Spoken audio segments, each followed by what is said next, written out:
How can employers better manage young people who are entering the workforce?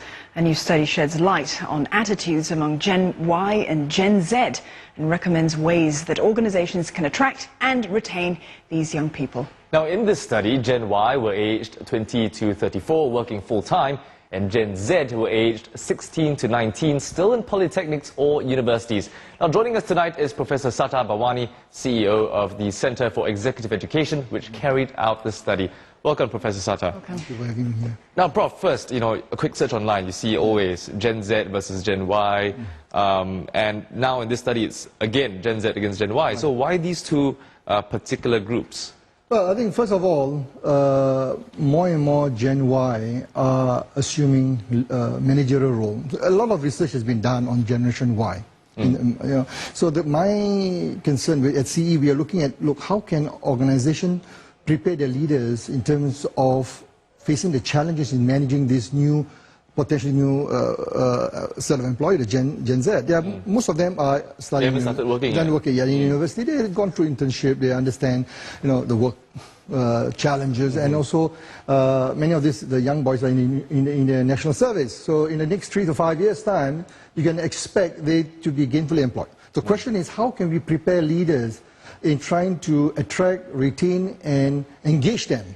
And you need to change our policies, change our way of managing these people when they come on board.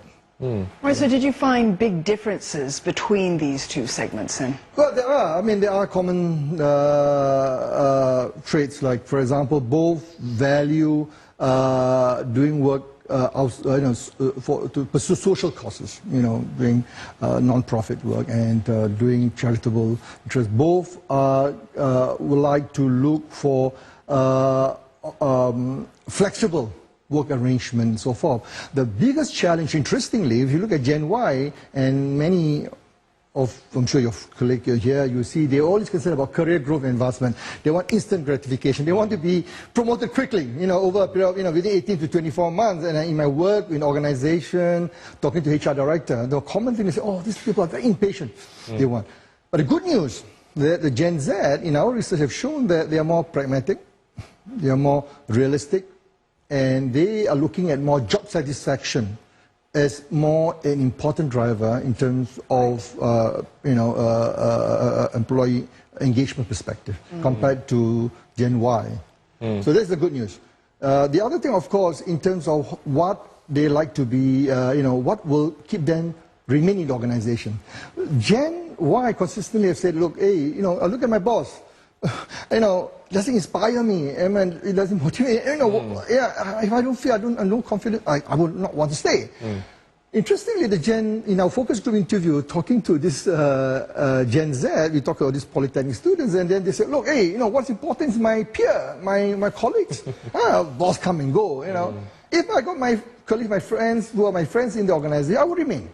So the boss, doesn't really matter to me. So that's a difference in the perspective, outlook on how to be able to engage them in the policy, how managers should change. And one last thing, and both of them, Gen Y and Gen Z, look for managers who are able to coach, guide, and mentor them. Because they don't want to be told what to do. They know what to be done. Give them the flexibility, empower them, and help them provide the clarity and leave them alone. They are truly a knowledge worker. Right. So that is very important.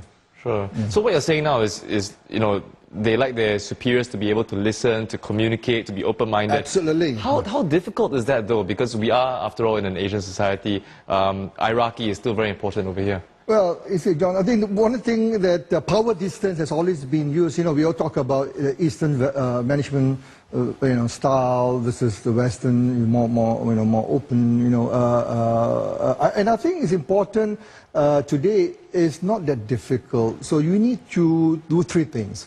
One, as managers, supervisors, leaders, we need to flex our most important, our communication style. And this younger generation, very techno-savvy, you need to learn to communicate. They are text, WhatsApp generation. Yeah, exactly. So we need to learn how to communicate that, number 1.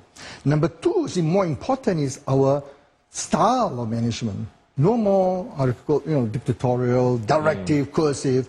Today, you need to be more engaging, more affiliative, guiding them, you know, and so forth. Third, I think more important, having said all this thing about two generations, Don, it's important to understand we're all human beings.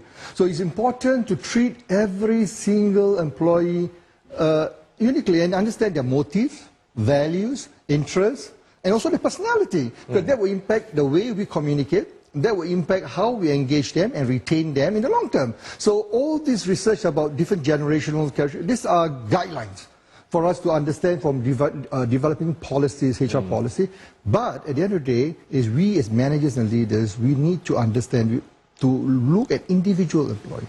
How can we communicate, speak their language, and help them to be able to, and sustain in the long term, and that's very important. Otherwise, all the investment you do into attracting them, getting them, and then you have to start going through the whole process. And yeah, this is the challenge that we. I hope all the managers and bosses out there are actually listening in on this interview, because very important insights there, especially on how to keep this Gen Z and Gen Y people. Thanks very much, Prof. That was Prof. Sata Bawani, CEO of the Center for Executive Education. Thank you.